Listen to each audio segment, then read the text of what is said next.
স্ক্রিনে দেখতে পাচ্ছেন যেটা আমি দেখাচ্ছি যে আপনার রিচ, এঙ্গেজমেন্ট, ফলোয়ার সব লাল হয়ে গেছে। কেন হয়ে গেছে বুঝতে পারছেন না তো?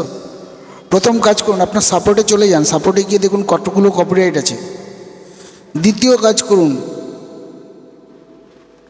প্রোফাইলে কতগুলো কপিরাইট ভিডিও শেয়ার করেছেন, অন্যের ভিডিও সব ডিলিট করে দিন, ফাঁকা করে দিন।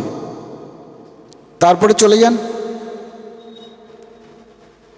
আপনার কাজে। 15 সেকেন্ডের ভিডিও বানান, 15 থেকে 16 সেকেন্ড, সারাদিনের 3টে শেয়ার করুন, ঠিক হয়ে যাবে। আর তার ভিডিও শেয়ার করুন যার ভিডিওতে কপিরাইট নেই, যে কোনো মিউজিক ছাড়া ভিডিও তৈরি করেছে। রিচ, এঙ্গেজমেন্ট, ভিউয়ার্স কমে গেছে, ভুলটা আপনি করেছেন। এর জন্য দায়ী আর কেউ না, আপনিই দায়ী। প্রোফাইলটাকে ঠিকমতো ঘাটুন, ঘেটে দেখুন কটা কপিরাইট ভিডিও শেয়ার করেছেন। ইচ্ছা হলো একজনের ভিডিও শেয়ার করে দিলাম, বন্ধ করে দিন।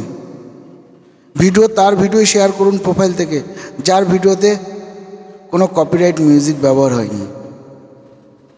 যে খালি গলায় ভিডিও তৈরি করেছে তার ভিডিও শেয়ার করুন, রিচ, এঙ্গেজমেন্ট বেড়ে যাবে। আর সঙ্গে লাইক, কমেন্ট তো করবেনই।